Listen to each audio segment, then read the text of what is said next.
설날 밥상 민심을 사로잡기 위해서 정치권이 분주하게 움직이고 있습니다. 총선이 석 달도 채 남지 않은 만큼 여야는 주요 지지층인 이른바 집토끼 단속에 나섰는데 여론의 흐름 진단해 보겠습니다. 유용하 한국외대 초빙 교수 그리고 윤희용 오피니언 라이브 여론분석센터장 나오셨습니다. 안녕하세요. 네, 안녕하십니까. 자, 기차역의 정치학 이런 말을 쓸 수도 있을 것 같은데 정치권이 설에 기차역에 총출동했습니다. 근데 민주당과 민주평화당, 대한신당 등 범여권이라고 불리는 정당들은 일제히 호남선, 그러니까 용산역에 모였고요. 또 자유한국당 그리고 새로운 보수당은 경부선, 그러니까 서울역 귀성객들에게 인사를 했습니다.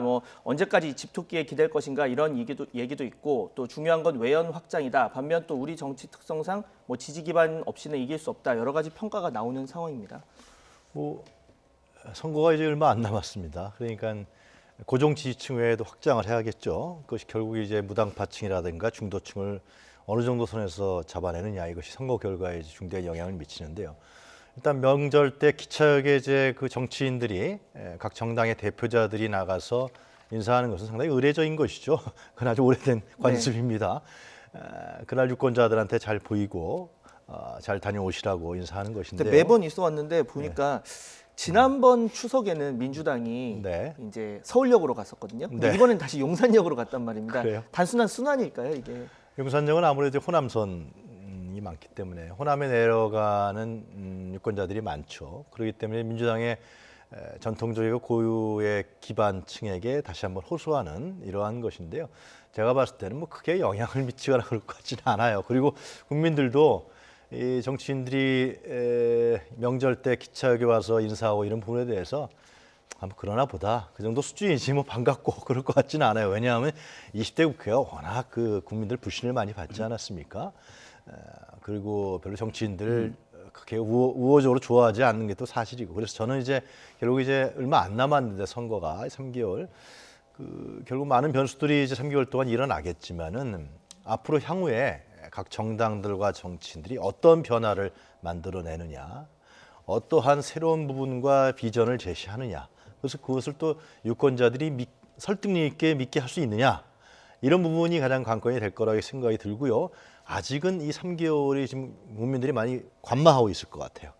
저 정당, 저 사람들이 어떨까, 이번에 찍어줄까 말까, 이러한 상당히 유연성이 흐르는 3개월이다. 그래서 향후에 정말 진심과 성실성을 갖고서 각 정당과 정치인들이 어떻게 변화된 모습을 국민들에게 보여주느냐, 이것이 가장 중요하겠죠. 이게 보면은 이제 집토끼, 산토끼 이제 말씀을 하시긴 하는데, 이제 집토끼라고 하면 이제 각 정당의 고정 지지층을 얘기하는 것이고, 산토끼라고 하는 것은 이제 중도층 등이라든가 지지하지 아직 않는 사람들 이제 얘기하는 것이긴 한데, 이것은 이제 집토끼가 가장 중요한 것은 맞습니다. 왜냐하면 총선과 지방선거는 투표율이 아주 많이 높진 않기 때문에 지지층들 간의 싸움이라고 얘기를 하는 것이거든요. 그래서 여권 지지층, 야권 지지층 간의 대결이어서 지지층 중에서 이제 어느 정당이 자기네 지지층을 많이 투표장에 데리고 나오냐의 싸움이다라고 얘기를 하는 것이기 때문에 집토끼 고정 지지층이 중요한 것은 사실이긴 합니다만은 변화된 이제 상황들이 좀 있긴 한데요. 변화되고 있는 지금 이제 최근 투표율이 항상 높아지고 있어요. 그러니까 이제 2008년 총선 같은 경우에는 총선 투표율이 50%가 안 됐었거든요. 그러나 이제 2012년 총선에선 투표율이 54%까지 올라가고, 지난번 2016년 총선에서는 58%까지 올라간 겁니다. 그러니까 이것이 60%에 가까워질수록은 중도층들이 투표장에 많이 나간다는 거예요. 그러니까 중도층들도 정치 효능감이 상당히 최근에 높아지면서 총선이나 지방선거에서도 투표를 많이 하는 흐름들이 확장되고 있기 때문에 각 정당이 이제 고정지지층, 과거처럼 고정지지층 중요하다라고만 봤다가는 이런 이제 중도층들의 투표 참여가 높아질 경우에는 상당히 좀 공공한 상황에 처할 수도 있기 때문에 좀 균형 감각을 가질 필요가 있을 것으로 보입니다.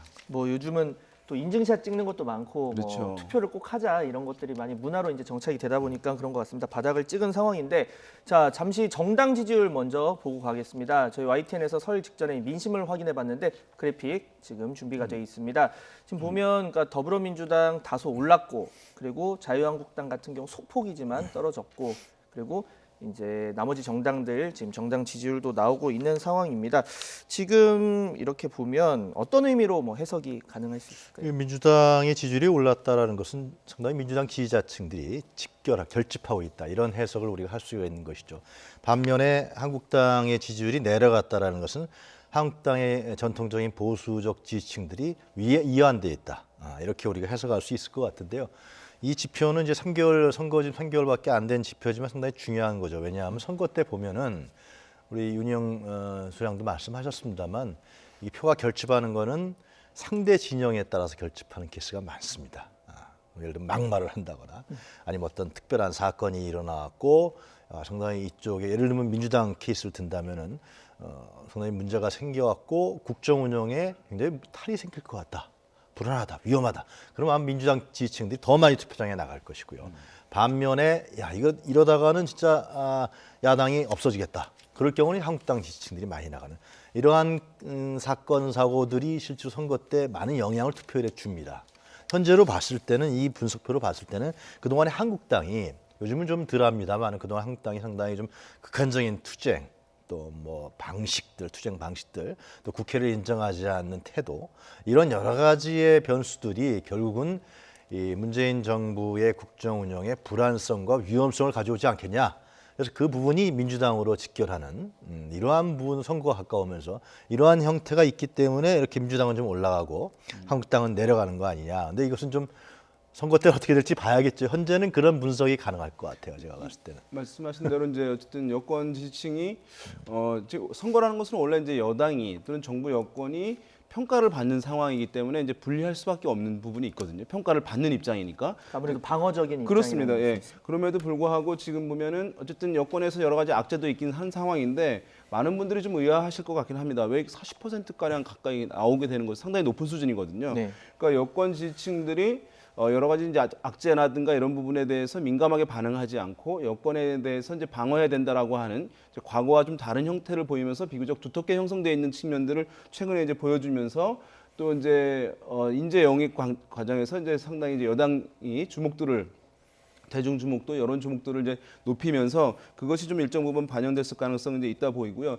다만 지금 한 40% 수준에서 더 많이 올라간다라고 하는 것은 상당히 어려운 일입니다. 이제 여론조사에서는 이제 무당파를 제외하고 나게 되면 거의 절반을 가까이 되는 것이기 때문에 실제로 사실은 이제 민주당으로서는 이 수준을 유지하느냐, 유지하지 못하느냐가 남은 선거 기간 동안에 관건이 될 것으로 보이고 지금 야당 같은 경우에는 뭐 사실 의미 있는 하락폭은 아니라고 볼 수 있어요. 여러 가지 이제 변화를 하려고 하는 것인데 뭐 지난번 이제 육포 논란이라든가 불교계에 보내는 것, 뭐 이런 것들 때문에 사실 추가적으로 긍정적 흐름대로 꾸준히 이어지지는 않은 상황이긴 합니다만은 지금 이제 아까 보여드렸던 그래프상에서 보게 되면 보수 정당들의 합을 또 다 합하게 되면은 지금 이제 새로운 보수당이라든가 이제 자유한국당 등을 합하게 되면 여당인 더불어민주당과 그렇게 큰 차이가 이제 이 조사에서는 많이 나지 않는 상황이기 때문에 총선에서는 또 야당 프리미엄이 일정 부분 작용할 수 있는 것이기 때문에 아직 선거 과정은 뭐 어느 쪽으로 기울어졌다라고 단정하기는 이제 이런 상황이라고 할 수 있겠습니다. 네, 하나만 추가 질문을 좀 드리자면,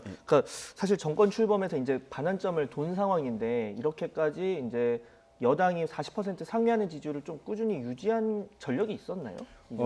물론 지난 정부에서도 이제 박근혜 대통령에 대한 평가도 상당히 좋았고, 당시에 이제 보수 정당이었던 여당의 정당 지지율도 40% 상회하는 경우들 이제 많이 있었습니다. 네. 그래서 이제 이른바 콘크리트 지지율이다. 그것은 박근혜 전 대통령에 대한 지지층만 얘기한 것이 아니라 당시 보수층이 상당히 한국 사회에 매우 두껍게, 상당히 강하게 이제 형성돼 있다는 얘기를 이제 했던 것이긴 한데요.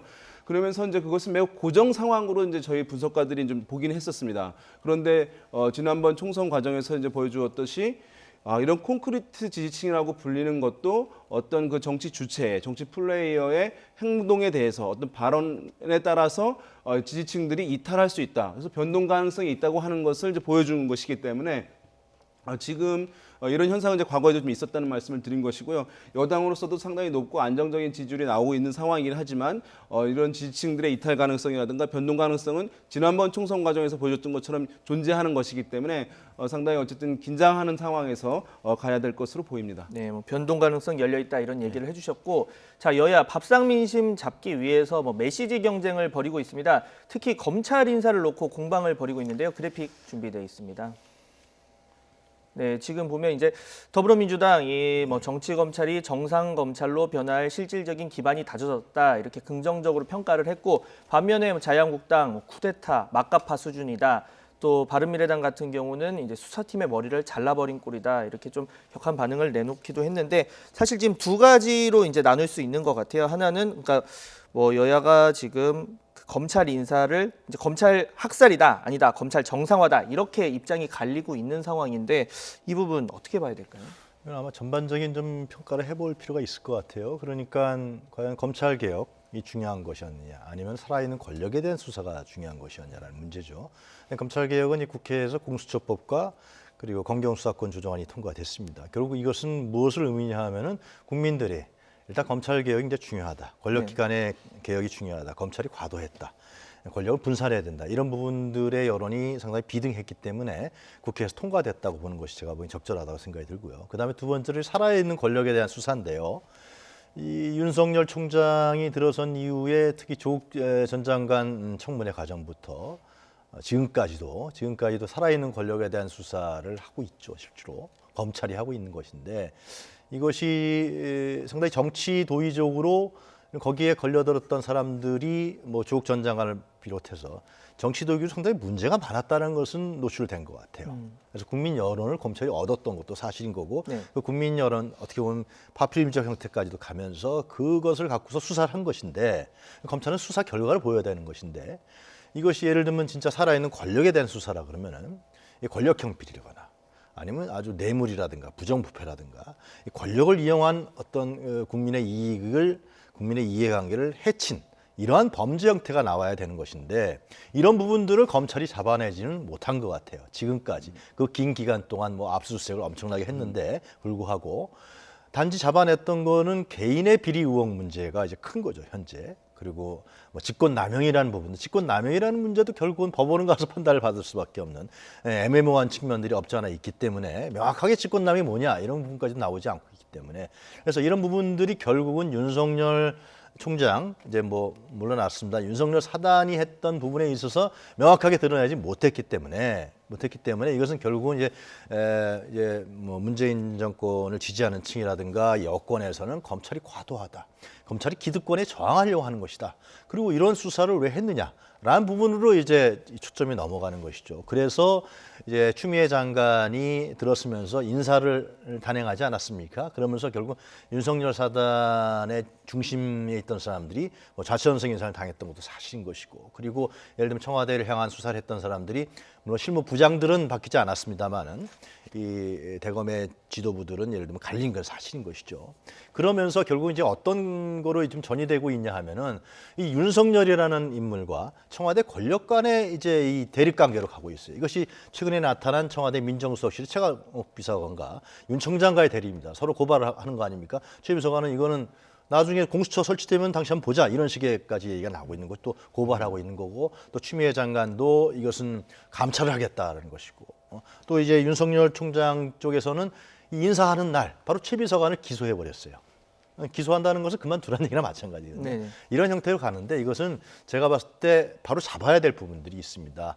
어떻게 국가 중심을 잡아서 국가 조직 내에서 중심을 잡고 국가기구가 순연될 수 있느냐, 이런 형태로 이건 잡아야 되는 것이지 이것을 장기적으로 간다는 것은 결코 국민들 입장에서 바람직하지 않다라고 생각합니다. 하나만 여쭤볼게요, 제가. 그러니까 그 이제 검찰 인사 논란이 과연 이 밥상머리 민심에 어떤 영향을 미칠까? 그런데 사실 보수나 진보는 어느 정도 이제 지지층이 뚜렷하다면 이 중도 세력에 이번 최근에 이제 검찰 인사가 좀 어떤 영향을 미칠까요? 그렇죠. 뭐 중도층 같은 경우는 어쨌든 진영의 어떤 사고 관념으로 판단하지 않고 그 사안에 따라서 판단하는 것이기 때문에 일정 부분 뭐 최근에 이제 있었던 그 권력에 대한 검찰 수사팀의 교체에 대해서 이제 부정적으로 보는 사람들도 일정 부분이 있을 것으로 보이긴 합니다. 보수층과 마찬가지로.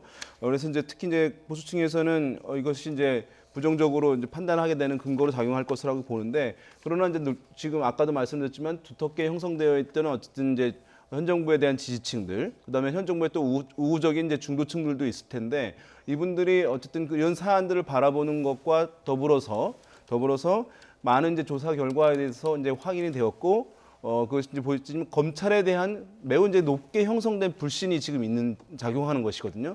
그러니까 검찰에서 어떤 문제 제기를 한다거나 검찰에서 어쨌든 어느 쪽과 대결하는 양상을 보일 경우에 검찰의 우호적인 시각으로 바라보지 않는 검찰을 불신하는 이제 국민들도 상당 비중 존재하는 것이기 때문에 이것이 단기간에 어떤 대통령이라든 현 정부의 지지율이라든가 이런 부분에 대해서 결정적으로 영향을 주지는 못할 것 같아요. 왜냐하면 이제 중도층도 갈리는 것이기 때문에 양쪽이 어쨌든 팽팽한 상황으로 가기 때문에 당장 어떤 정치 지표에 많은 이제 변화를 의미 있게 주기는 힘든 상황으로 이어질 가능성이 높다 이렇게 보겠습니다.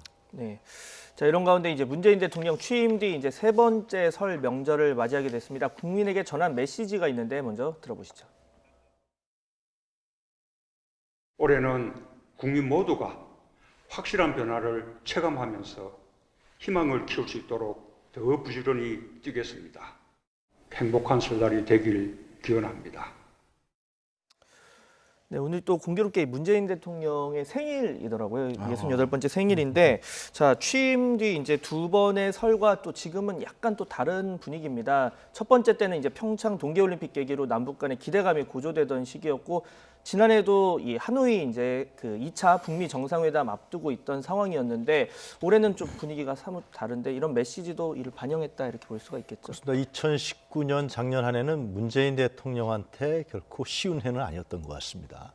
일단 문 대통령이 가장 집중적으로 추진했던 남북관계, 이 부분이 북미 관계의 대화가 제대로 이루어지지 않으면서 상당히 약화되는 과정이었고, 그것이 교착 상태로 보면서 남북 관계도 영향을 받아서 잘 풀리지 않고 있는 부분이고요. 두 번째로는 경제 성장률에 있어서 2%의 턱걸이를 했지만은 이것이 최소한 3% 이상은 가야 분배 정책이라든가 이런 부분들이 같이 나오면서 국민들의 우호적인 여론을 형성할 수 있는데 경제 성장률은 높지 않았었고, 그다음 세 번째는 이제 조국 사태로 비롯된 이 국민의 어떤 정치적인 양극화 현상, 그리고 이제 정치 혼란 문제, 이런 부분들이 함께 있었기 때문에 상당히 쉽지 않은 해였죠. 그러나 문 대통령 개혁 과제라든가 열심히 하려고, 성실히 하려는 모습을 국민들한테 보였던 것은 중요한 측면이 있습니다. 그래서 아마 올해에 있어서는 이제 아무래도 문재인 정부의 중요한 과제는 이런 부분들을 제가 설명했듯이, 과제는 이제 국민 통합이라는 문제가 있을 것이고요. 경제 성장률을 어떻게 올릴 것이냐, 이 정세균 총리의 상당히 중요한 역할이 있을 것 같고요. 세 번째는 남북 관계에 있어서 최근에 이제 문재인 정부에서 나오지만은 단순히 미국이 너무나 의존적인 관계 아니라 우리 스스로가 남북 관계를 펼칠 수 있는 좀 주도적 관계들, 이런 부분들의 스텝을 펼치는 것 같아요. 결국 그것은 이제 국민들에게 어떻게 행복한 2020년을 만드느냐, 이 문제인데요. 이런 부분들이 또 선거가 또 있기 때문에 선거 결과에 따라 달라질 수 있고, 하여튼 좀 작년 한 해에 대한 문제점과 나온 결과를 갖고서 올해를 구상하고 기획하는 이러한 문재인 정부가 돼야 되지 않을까 싶습니다. 말씀하신 대로 이제 상당히 1, 2년 차하고 지금 이제 달라진 것은 뭐냐면 시간이 이제 많이 남지 않았다는 점, 많이 이제 제법 흘렀다는 점이고, 그것은 뭐냐면 정부가 성과를 내놔야 되는데 그렇지 않았을 경우에 이제 어쨌든 비난과 비판, 또 평가를 받아야 된다는 것이고, 특히 말씀하신 대로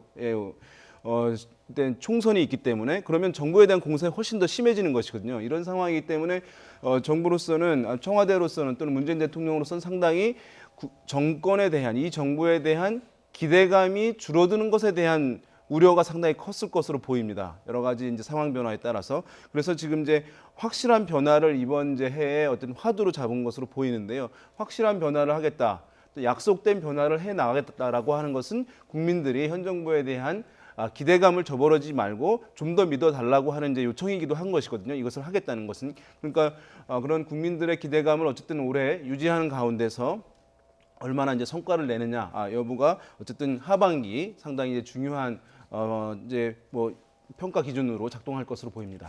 네, 방금 윤 센터장님께서 이 공세 강해질 것 같다 이런 얘기하셨는데, 지금 대통령 그리고 대통령 가족에 대한 또 공세도 지금 나오고 있습니다. 한국당 곽상도 의원이 이제 문재인 대통령 가족과 관련해서 뭐 의혹을 제기했는데, 내용을 좀 보면 이제 그래픽이 지금 준비가 아마 돼 있을 겁니다. 예. 자, 문 대통령 딸 다혜 씨가 지금 태국에 이제 살고 있는데 1년에 4천만 원이 넘는 국제학교를 그 딸이 이제 자녀가 아들이죠. 그 다혜 씨의 아들이 다니고 있다 이렇게 얘기를 해서, 이에 대해서 다혜 씨 태국에 갔다는 것 빼곤 다 허위다, 법적 대응하겠다. 그러자 또 곽 의원 같은 경우는 뭐가 허위인지 이야기를 해봐라, 법적 대응 오히려 환영한다, 이런 입장을 보이고 있는 상황이고, 이와 관련해서 청와대는 뭐 초등학생 손주에게까지 공세를 펴는 건 좀 할 일이 아니다 이렇게 비판을 하고 있는데, 어떻게 곽상도 의원이 상당히 대통령 딸에 대한 정치 공세를 많이 했었죠. 그동안에 이 첫 번째 게 아니죠. 물론 이제 국회의원 입장에서 봤을 때는 대통령의 자식이 예를 들면 대통령 권력을 이용해서 사적 이득을 취한다 그러면 국회의원이 그건 문제점을 지적해야 되고 바로 잡아야 할 사실인데 지금 곽 의원이 계속해서 문제 제기하는 부분은 태국에 갔다. 그거 왜 갔느냐라는 문제 전에 취한 거죠. 두 번째는 이제 이 국제 학교에 다닌다라는 학비 거예요. 문제. 예. 네, 국제 학교에 다닌다라는 거죠. 학비는 1년에 연간 얼마 든다는 문제에 대해서는 이제 다혜신이 인정하지 않는 것 같아요. 그런데 태국에 갔을 때 태국에 가는 것은 그거는 개인의 자유 문제죠. 그거는 외국에 가는 것은 대통령 딸이건 아들이건 누군가네 그거는 갈 수 있는 거죠. 곽상도 의원의 아들도 갈 수 있는 거 아니겠습니까? 예를 들면은. 근데 갔는데 가면은 외국인 학교 다니겠죠, 당연히. 거기 태국 학교에 갈 수는 없는 거 아니겠어요? 하여튼간에 그럴 경우에 그 갔다라는 거로 이제 문제점을 잠깐 포커스를 삼는 거예요.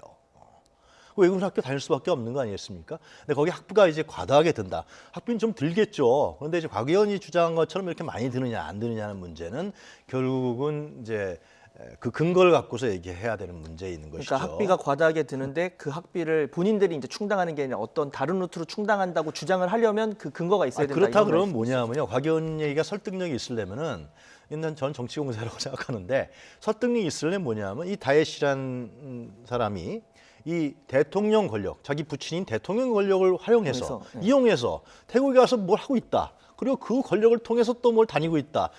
부정한 부분을 취득하고 있다. 이런 부분들이 얘기가 돼야 되는 거예요. 설득력이 있는 그렇죠. 것이지 태국에 갔다. 거기 외국인 학교 다닌다.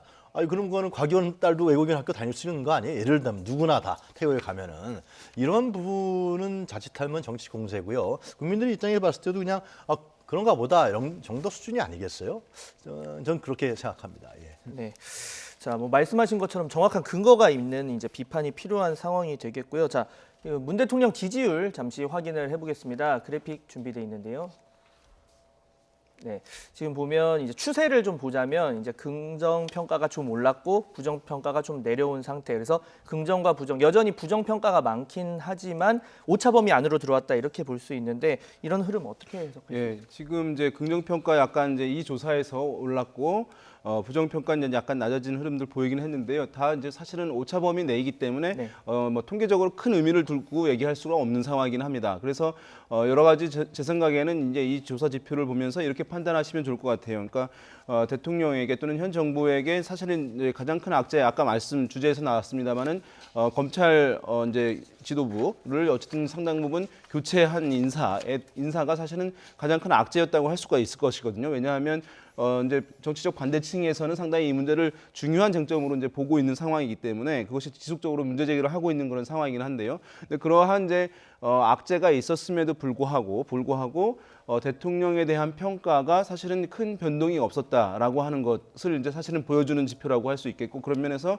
아까 말씀드린 대로 이제 어떤 여권 지지층의 어떤 방어 심리가 상당 부분 작동을 하고 있고 검찰에 대한 불신 그것이 이제 아직 해소되지 않은 상황이기 때문에 검찰과 청와대 간의 이 논란에서 검찰의 어쨌든 대중적 설득력을 아직 충분하게 얻지는 못하고 있는 그런 상황이다라고 이 지표를 이제 이해하시면 좋을 것 같습니다. 네, 자 차기 대선 주자로 꼽히는 그 후보들의 총선 전략도 좀 알아보겠습니다. 자 먼저 이 잠룡으로 꼽히는 이낙연 전 국무총리인데 화면부터 보시죠.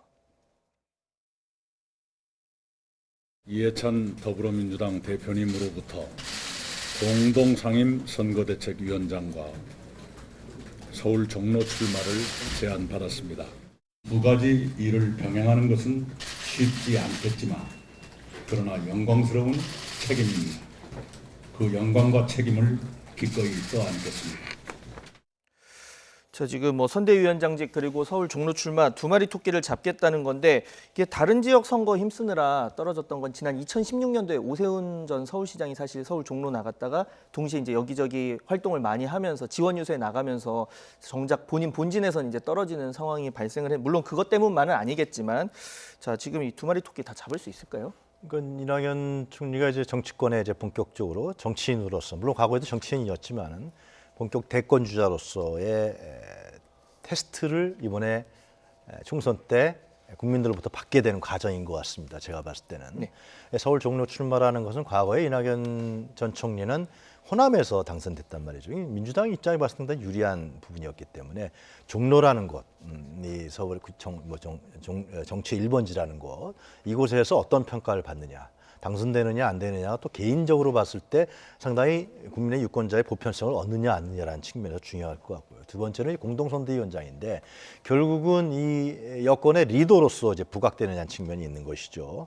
이 잠룡 대권 주자이기 때문에 공동선대위원장을 통해서 예를 들면 대중성을 확보해내고 자기 자신의 정치의 비전과 내용과 이낙연 정치라는 것은 어떤 것이냐 라는 걸 보여줄 기회가 생기는 거죠. 과거에 예를 들면 상당히 균형 있고 적절한 총리 뭐 이 정도 수준이었는데 뭐 치우치지 않는 과연 이낙연 표 정치는 무엇이냐 이걸 보여줄 기회가 생긴 건데 만약 이 부분에 있어서 두 마리 토끼지만 하여튼 간에 이 두 마리 부분들을 잘 만들어내면 이 총리는 상당히 대권 주자 반열에서 탄탄한 기반을 만들어낸다고 생각할 겁니다. 그러나 이 부분들에 대해서 좀 미흡한 측면이 나타나고 기대에 못 미쳐진다면은 이 총리의 대권 입지도 상당히 좀 쉽지 않은 그런 부분으로 갈 수밖에 없겠죠. 예. 그러니까 이제 대권 주자로서는 이제 평가를 할 때 여러 가지 이제 있긴 합니다만은 총선에서 얼마나 이제 선거 기여도를 보여주었냐가 이제 대권 주자의 다음에 이제 입지를 탄탄히 하는데 영향을 줄 수밖에 없거든요. 그래서 이제 이낙연 총리로서는 상당히 이제 종로에서 당선되는 것도 본인이 원하긴 하겠습니다만 여러 가지 상징적 의미가 있기 때문에 그러나 이낙연 총리 같은 경우는 지금 대중적 지지율은 높습니다만은 당내의 어떤 이낙연 계보라든가 이낙연 지지 그룹이라든가 이런 것도 충분히 있다고 얘기되지 않고 있어요. 그런 상황이기 때문에 이런 선거에서 다른 후보들을 지원하면서 이낙연 전 총리에 대해서 우호적인 지원 그룹들을 당내에 형성하는 것 그것도 상당히 중요한 과제이기 때문에 아마 여러 가지 버거운 속에서도 두 가지를 다 아마 선택을 한 것으로 보입니다.